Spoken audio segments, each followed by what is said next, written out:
My parents laughed when I said I'd build software for cities. Stop fixing printers, my brother said. Yesterday I signed a $240 million contract with the city that keeps their lights on. Now they won't stop texting me about how proud they've always been. Hey Reddit, my family never believed in my computer nonsense. So I left, built something they couldn't ignore, and now they all suddenly want to talk. But let me start from the beginning. My name's Elliot Johnson. I'm 32 now. But this started long before the tech, the late nights, and the servers. I grew up in Highland Park, Illinois. One of those suburbs where everyone mows their lawn twice a week and pretends they're families. Perfect. My dad, Robert, was a civil engineer. He built bridges until one of them collapsed during construction when I was 9. He never talked about it, but the silence afterward changed everything. From then on, reliability wasn't just something he cared about, it was an obsession. He'd say, things either stand or they don't. Like that, explained the whole world. Mom, Helen, was a middle school math teacher. She was kind, practical, and agreed with Dad on almost everything, even when she didn't. My older brother Victor was the golden child. Straight A's, tennis, debate, volunteering at the hospital, already talking about med school before junior year. Whenever we went to family events, people would ask about him first, then they'd remember me. And the younger ones still into computers. Dad would laugh and say, yeah, he's experimenting. I started with that old beige desktop in the living room. It was supposed to be Mom's for grading, but I'd sneak downstairs after everyone went to bed and mess with it.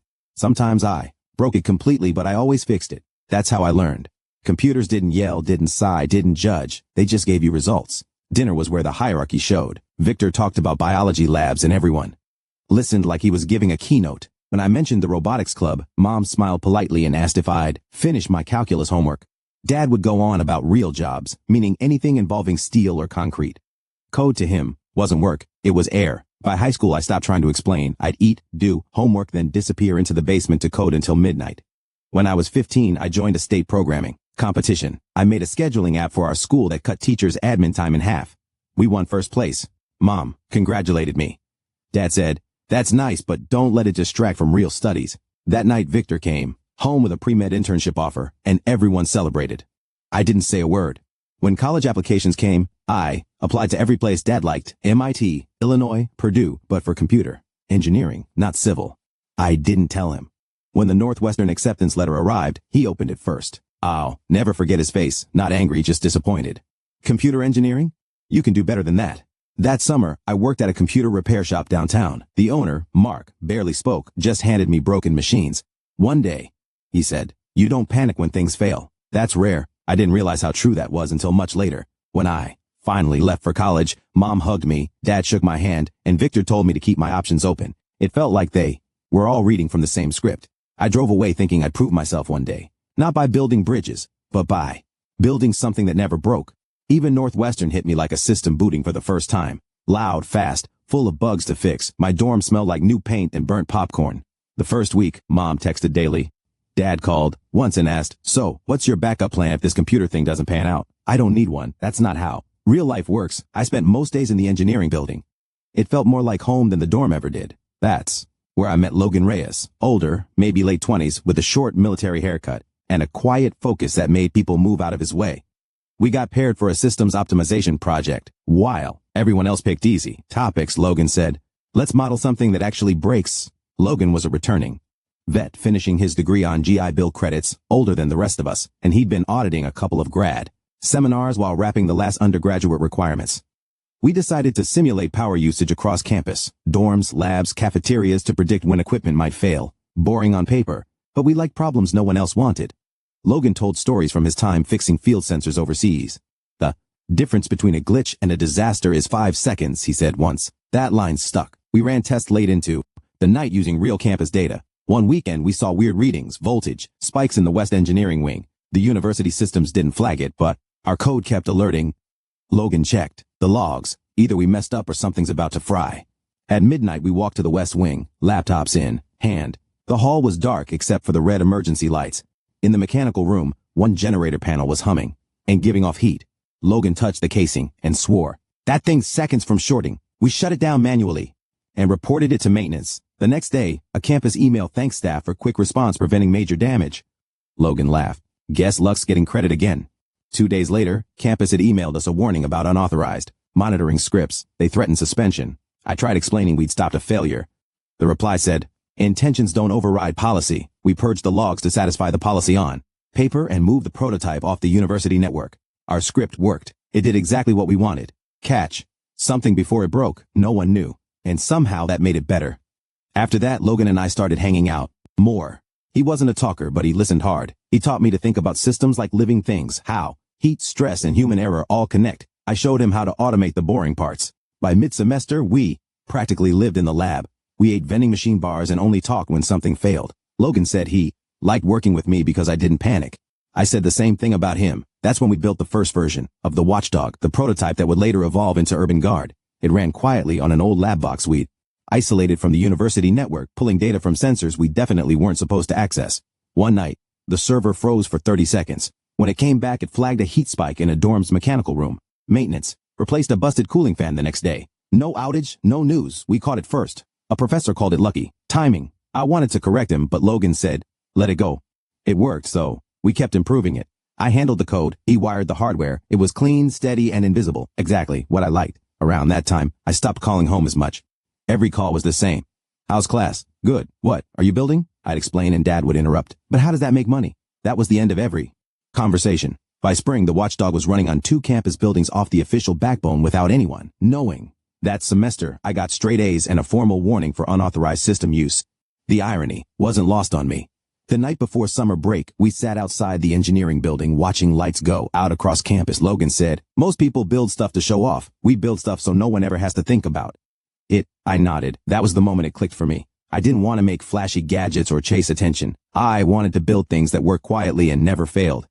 Then graduation day came faster than I expected. Northwestern's quad was full of people in purple gowns taking photos like they were done learning. I wasn't sure if I felt finished. Logan and I already had plans. Logan wasn't walking that day. He'd finish his remaining credits the next term. But he showed up anyway because we were already acting like a company. After the ceremony, Victor found me near the library. He was in his white coat, still carrying that effortless confidence he'd had since we were kids. So, little brother, he said, giving my cap a flick.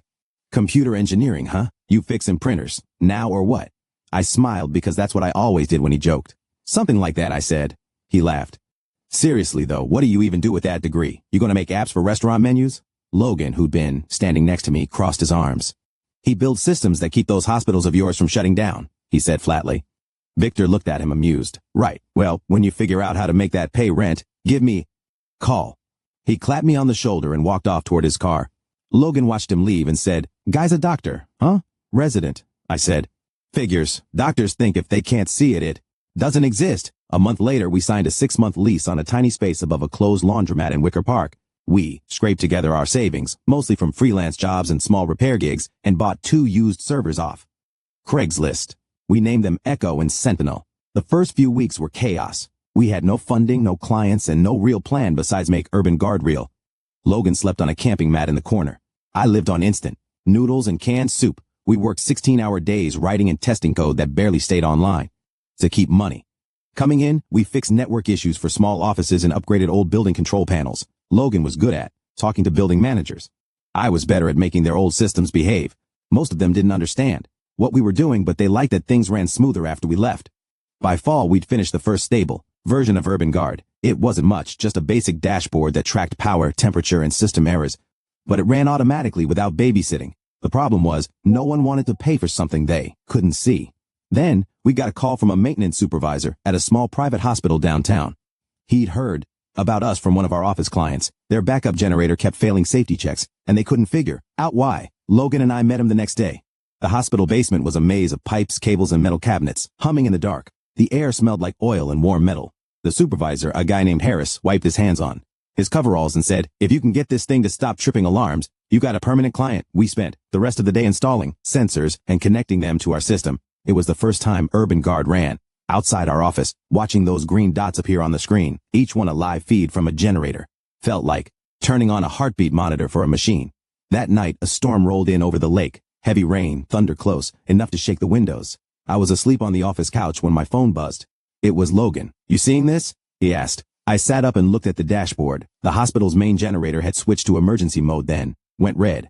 The backup was seconds from overloading. Run the manual override, I said. I tried. The control signal's not getting through. Get Harris on the line, I said. Logan 3 weighed him in. His voice was rough with sleep.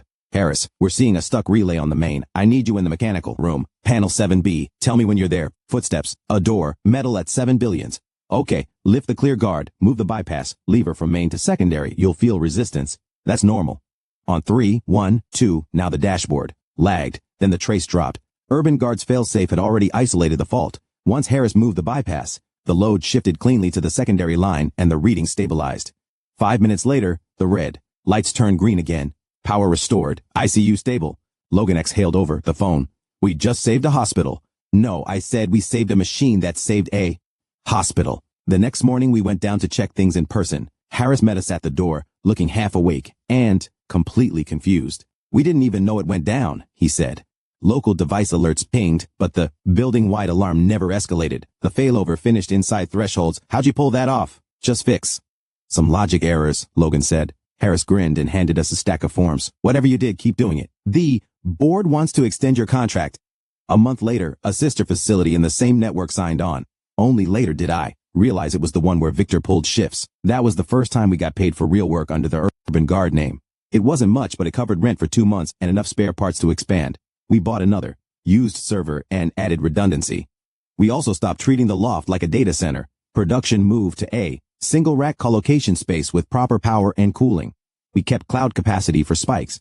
And we dropped rugged edge boxes in each building. The office kept the test rigs. Production lived where failure was boring. 4 weeks after, we barely left the office. Every day was a loop. Test, deploy, patch, eat, crash, repeat. Logan took calls from new clients. I refined the code to handle more sensors. The system started running smoother, predicting small failures before they happened. One night, while labeling a new batch of data, Logan said, "You ever tell your family what we're doing?" I shook my head. They wouldn't get it. He smirked.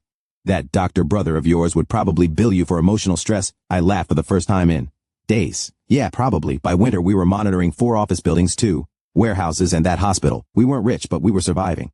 Every new contract came from word of mouth. Our uptime reports kept showing up in facilities board minutes.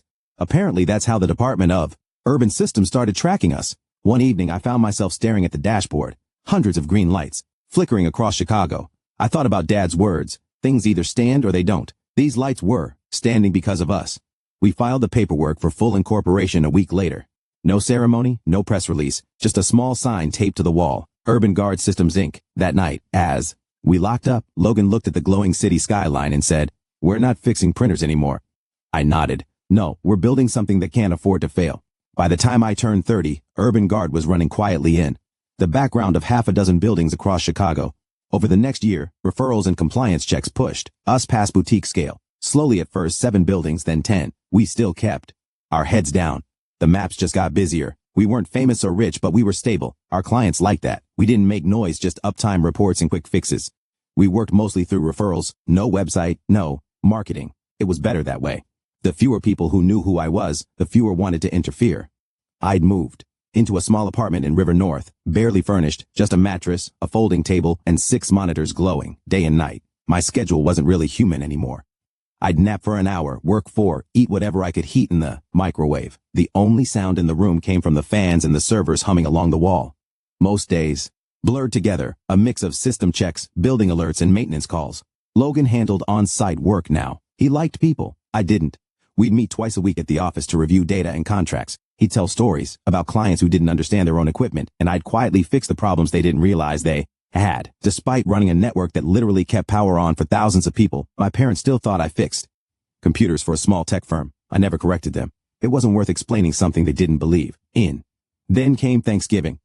Mom called 2 weeks early to remind me that everyone's expecting you this year. I hadn't been home in months. I said I'd come, though part of me already regretted it. When I showed up, the house looked the same. The same brick siding, the same mailbox with Dad's name fading off. Mom hugged me at the door, then immediately asked if I'd brought a jacket. Dad was in the living room watching a football game with the volume too high. My brother, Victor, was already there, sitting next to him in his hospital scrubs, eating pie before dinner like he owned the place. "Well, look who decided to show up," Dad said without looking away from the TV. The computer man himself. Victor smirked. "Hey, at least he's consistent, still fixing routers." I set my coat on the chair and forced a laugh. Something like that. Dinner started normal enough. Mom passed around the turkey. Dad talked about local news. Victor told a story about a complicated surgery he'd assisted on. Every sentence out of his mouth got a reaction. Mom's proud smile, Dad's approving nod. Then Mom turned to me. And how's work, Elliot? Still doing? What do you call it? Network stuff. It's going well, I said. We just expanded to a few new buildings downtown. Victor raised an eyebrow. Oh, so like office maintenance? More like infrastructure management, I said. We handle systems that monitor. Dad cut me off with a chuckle. Sounds like he's still playing computer games. You should let your brother show you what real work looks like sometime. Mom frowned lightly. Robert, he shrugged. What? It's true. One of you saves lives, the other stares at screens. The words hit harder than I expected, mostly because he didn't mean them to be cruel. He just believed them. Victor leaned back in his chair, clearly enjoying the moment. You know, I could get you something at the hospital's IT department. They're always hiring techs, benefits, steady pay, real hours. Mom smiled like he just solved a problem. That would be perfect. You could move closer to your brother. I'm fine where I am, I said. Dad waved his fork. No shame in steady work, son. Stability is everything. Computers crash. Bridges stay standing. I put down my glass and said quietly, your bridges collapsed once too. The room froze. Mom's smile disappeared. Victor shot me a look. Dad's jaw clenched, but he didn't say anything. The game on TV filled the silence. I stood up. Thanks for dinner, I said. Food was great. Mom got up too, trying to fix it. Elliot, don't leave. But I was already grabbing my jacket. I've got work tonight, I said. It wasn't a lie. Outside, the air was cold and sharp.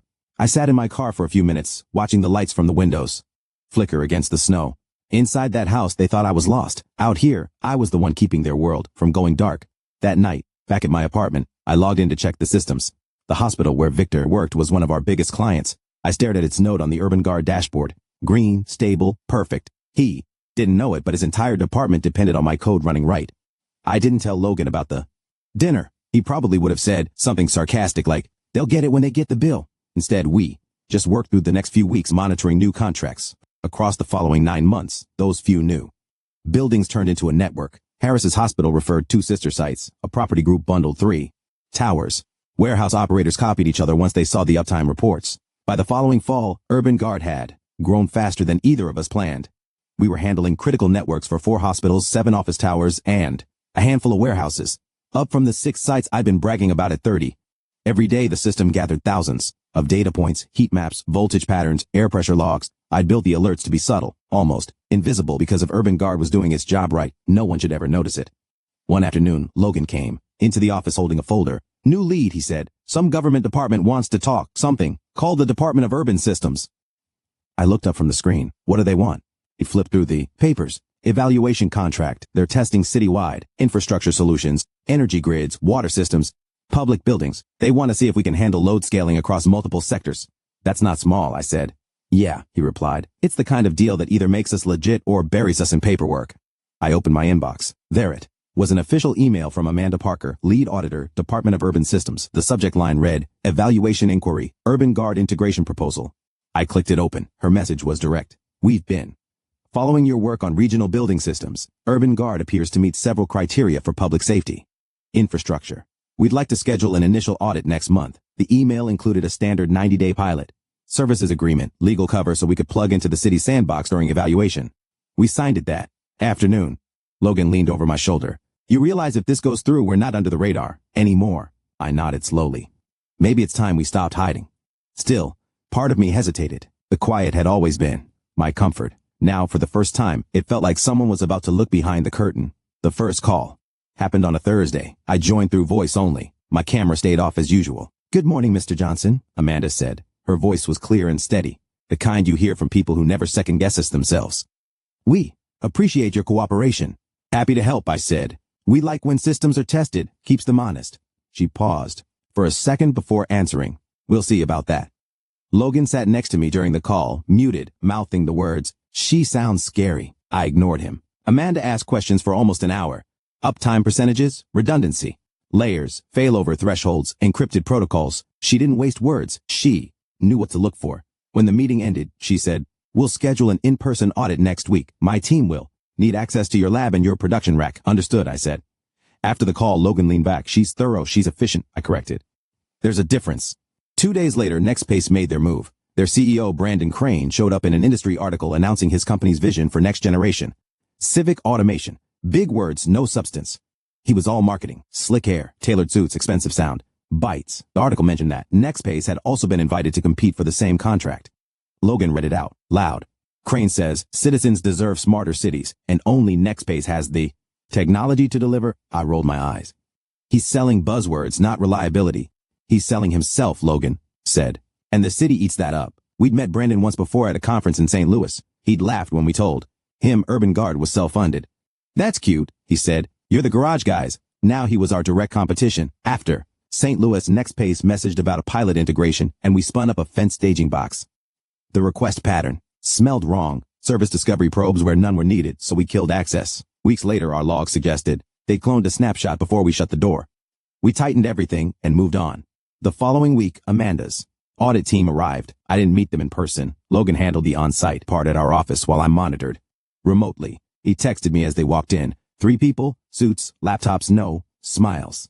Amanda led the group. She wasn't what I expected. Mid-30s, professional, precise. Everything about her was neat. Clothes, notes, posture. She didn't waste time on introductions. Let's start with your redundancy network, she said. We'll trace data flows from sensor to cloud. Logan gave them a quick rundown, then called me on speaker. Elliot's our system architect, he said. He'll answer the deeper questions. Amanda's voice came through the line. Mr. Johnson, why do you operate without external API dependencies? Because we've seen what happens when third-party services fail, I said. We'd rather take the blame than pass it around. She wrote something down. That's a rare philosophy for startups. We're not a startup, I said. We just never stopped running like one. She didn't respond, but I could tell she respected that. The audit lasted 4 hours. When they left, Logan called me. She's sharp. Didn't miss a single detail. How did it go? I think we impressed them, but she's not easy to read. Good, I said. People who are easy to read make mistakes. That night, Logan and I stayed late running diagnostics. We wanted the system spotless for the next phase. The city planned a stress test simulating peak demand on the grid, emergency power transitions, even data overload scenarios. It was the kind of test that made most systems break. If Urban Guard held up, we'd prove we could manage Chicago's critical infrastructure. If it didn't, we'd be finished. While reviewing the simulation data, Logan looked up from his screen. You think Crane will try something? Probably, I said. He doesn't play fair. He's got investors, lobbyists, press. We've got 2 engineers and caffeine and uptime, I said. He grinned. Guess. We'll see which one wins. The next morning, Amanda scheduled the final call before the stress test. Her tone was slightly different, still professional, but more conversational.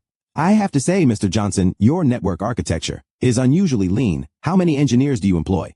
3 full-time, 2 contractors. That's small. Efficiency isn't about headcount, I said. True. She hesitated for the first time. You sound familiar, by the way. I can't place it. I didn't reply right away. Maybe I've been in too many briefings lately, I said. She let it go. Tomorrow, 9 a.m., we'll begin the simulation. I'll be on site. My team will handle oversight. I expect you'll monitor remotely. Always do. After she hung up, Logan gave me a strange look. She said, You sound familiar. You 2 ever meet? I shook my head. No chance. But later that night, something about her name stuck in my head. Amanda Parker. I couldn't figure out why. It wasn't until I scrolled through Victor's social media for the first time in months that I saw it. Victor Johnson and Amanda Parker. Engaged. My stomach sank. Logan noticed the look on my face. What? She's engaged? To my brother? I said quietly. He blinked. The doctor brother? Yeah, he let out a low whistle. Well, that's going to make this test awkward. More like dangerous, I said, because if the system failed tomorrow, it wouldn't just be Urban Guard's reputation on the line. It'd be my name, her job, and the one person in my family who never stopped thinking I was a joke. The stress test wasn't just a test anymore. It was personal. The citywide stress test began on a gray Tuesday. Logan was at the office before 6, pacing between screens. Amanda Parker and her audit team were across town at the Department of Urban Systems, ready to watch every packet of data. By 7, thousands of nodes were pinging green across Chicago. Power grids, water systems, hospital backups, all feeding through Urban Guard. At first, the load was smooth. Logan cracked a soda. Might actually go easy. It didn't. At 8:13, a minor alert flashed. Voltage spikes in 3 buildings. Then, unrelated sectors dropped. A hospital grid went offline. Within seconds, a third of our map glowed yellow, then red. Every alarm screamed. That's not part of the simulation, Logan said. No, I muttered. It's real, he typed. Furiously, someone injected code into the feed, looping false sensor data. During evaluation, both vendors pushed through the city's sandbox. Exchange, a shared telemetry bus. Next, abused that bus, replaying doctored packets as if they were ours. The pattern was too precise. This isn't a glitch, I said. It's sabotage, Crane, Logan said. It has to be. I didn't answer. I was already isolating corrupted sectors, rerouting clean nodes. Elevators stopped mid-floor. Traffic lights froze. Amanda's voice cut through the conference line. Mr. Johnson, we're seeing massive failures. Is this your doing? No, I snapped. External interference. I need proof. I'll get it. The code signature looked familiar. Ours, but twisted. I pulled an old backup and matched it. Elliot Logan said, "That's your code, not mine. Ours." Crane lifted our prototype when he tried to buy us out. "He's using our own framework against us," Logan muttered. "Then we take it back." We started, rerouting manually, one node at a time. Automated protocols were dead. It was just us and our redundancy layers. My phone buzzed repeatedly. Logan said, "Answer it before you lose focus." It was Mom. "Elliot," she said, voice tight. "Do you ever plan on calling us again?" "Mom, now's not. You always say that." "Do you even know your father was in the hospital last month?" I froze. "Why?" "Stress, blood pressure. He won't admit it, but he misses you. And Victor says you never return his messages." "I'll call him later. You always promise." Her voice cracked. "You're still part of this family. You don't just disappear because of a tech company." The monitors flared. "Red again," Logan shouted. "We're losing grid 3. "I have to go," I said, ending the call. The next 30 minutes were chaos. Half the city's infrastructure wavered. Amanda came back on. "If you can't fix this, we'll terminate the evaluation. You do that." "The city shuts down," I said. "Then you'd better fix it." Logan took hardware overrides. I dug into the software core, stripping corrupted packets, rebuilding connections. The room temperature climbed as servers strained. At 9:27, Logan yelled, "Ho ass! Grid's back online." "Good," I said. "Keep pushing east." Amanda's team stayed silent, just watching to see if we could hold it. Then Victor called. Worst timing. I ignored it. He called again. Finally, I answered. "What's going on?" he demanded. "Half the hospital's on backup." "I know. We're fixing it. This is your system. The one that just failed." "It didn't fail," I said through my teeth. "Someone hit it." He laughed angrily. "So, the city's crashing because of your little side project?" "I told Mom you'd get in over your head. You can thank me later when the lights come back on," I said and hung up. Logan had already rerouted the final sectors. I typed the last command to restart the master controller. The map flickered then, stabilized. All the red lights faded to green, just the hum of the servers. Logan leaned back, exhausted. "We're good." Amanda came back on the line. "Is the network stable?" "Check your monitors," I said. A pause confirmed. "All sectors back online." She exhaled. The first relief I'd heard from her all week. "Mr. Johnson, you just prevented a total blackout." Logan grinned weakly. "Guess the test was successful." I wasn't smiling. My phone kept vibrating. Mom, Victor, even Dad. Guilt twisted in my chest, but I shoved it aside. Amanda spoke again. "We'll need a full debrief. You'll have to explain how this breach happened." "I already know," I said. "It was Nextspace. The packet. Fingerprints matched the snapshot we'd logged 2 years ago. Their engineers had lifted our early framework and twisted it back into the sandbox. I'll need proof. I'll send you the logs." "Do that," she said, and hung up. The moment the line went dead, Logan dropped his headset and leaned against the desk. "You realize what just happened?" "Yeah," I said, quietly. "We just saved the city from the system meant to test us." He nodded. "Crane's not walking away clean." I sat down, rubbing the back of my neck. My phone buzzed again. A text from Mom. "We just saw the news. Were you part of that city thing? Please call us. We're worried." I stared at the message before locking the screen. The city was stable. Again, Logan broke it. "You going to call them back?" "Not yet," I said. "There's still too much to fix." Even with Chicago lit up below us, all I could think about was how easily everything could go dark again. The next morning came without sleep. Chicago had power again, but I didn't. Urban Guard servers were steady, the logs clear. Nextspace had launched the breach using our stolen prototype code at 7 sharp. Amanda Parker called. Her voice was calm but tired. "We've confirmed it," she said. "Next clusters. Match your timestamps. You're cleared." I let out a slow breath. "What you and your team did kept this city running," she added. "You should be proud." "I didn't do it for pride," I said. "Systems aren't supposed to fail." There was a pause. Then, "You sound like your brother." That caught me. "You know about Victor?" I didn't make the connection until last night. Johnson didn't narrow it. Half my caseload is Johnson's. But the hospital flagged you as Urban Guard's emergency contact when the backup grid failed. That's when I asked Victor. And well, he confirmed. My stomach sank. "So now you." "No, he's worried about you," she said quietly. "He won't admit it, but he is." Before I could answer, Logan walked in with coffee. Amanda's tone shifted. "There's a press briefing this afternoon. The department's announcing a new partnership with Urban Guard. Your family's been invited." "My family?" "Yes," she said. "Victor asked for it." She hung up before I could protest. By noon, Nextspace was collapsing publicly. News outlets ran the story nonstop. Private firm causes citywide breach. Urban Guard prevents blackout. Brandon Crane tried to frame it as a technical miscommunication, but Amanda's report. And our logs were everywhere. Emails poured in. Journalists, investors even. City officials wanted meetings. Logan grinned. Guess we're the heroes now. Don't say that, I muttered. Heroes don't. Get audited. The briefing was held at City Hall. The place was packed, press, officials, and more cameras than I'd ever seen. Logan wore a jacket. I didn't bother. The city had reserved a small section for the Urban Guard team and their families. My family sat near the front, Mom, Dad, and Victor, seeing them. All there felt heavier than any speech. Amanda opened the conference. Yesterday proved reliability isn't about flash or funding. It's about trust. When everything failed, Urban Guard held the line. She turned toward us. Founded by Elliot Johnson and Logan Reyes, Urban Guard quietly managed critical systems across Chicago for years. Their technology prevented a total shutdown of hospitals, transportation, and utilities. Then she paused and smiled slightly at the cameras. Today, we're announcing a 10-year, $240 million partnership between the City of Chicago and Urban Guard Systems with citywide expansion over the next decade. Applause filled the room. I stood because Logan nudged me. Cameras flashed. Amanda finished. It's not every day a system saves a city. Maybe it's time we recognize the people who build them. When it ended, Mom hugged me before I could react. I can't believe it, she said. They said you saved Chicago. Dad's voice cracked slightly. You made us proud today, son. It didn't sound rehearsed. It sounded real. Victor shook, my hand smiling. Guess all that router fixing paid off. Guess so, I said. He nodded. You proved me wrong, and I'm glad. Mom touched my arm. Come home soon. We miss you. I didn't argue. For once there was no edge to her voice. Amanda walked over, still in professional mode but smiling for real. This time, Mr. and Mrs. Johnson, your son's team did exceptional work. Mom laughed nervously. So, you're the one who found out they were brothers? Amanda nodded. Took a power crisis to figure it out. Victor slipped an arm around her. Told you she was smarter than both of us. I smiled faintly. No argument there. 3 weeks later, the deal was signed. Urban Guard executed a master services agreement and stood up a joint program office inside the Smart Infrastructure Division. Logan became head of deployment. I was named Chief Systems Director. My new office had a view that stretched across the entire downtown grid. The buildings below pulsed softly with our systems. Heartbeat, each one connected, stable, alive. Amanda dropped by with 2 coffees. Still can't believe how quiet it is when everything works, she said. That's the goal, I replied.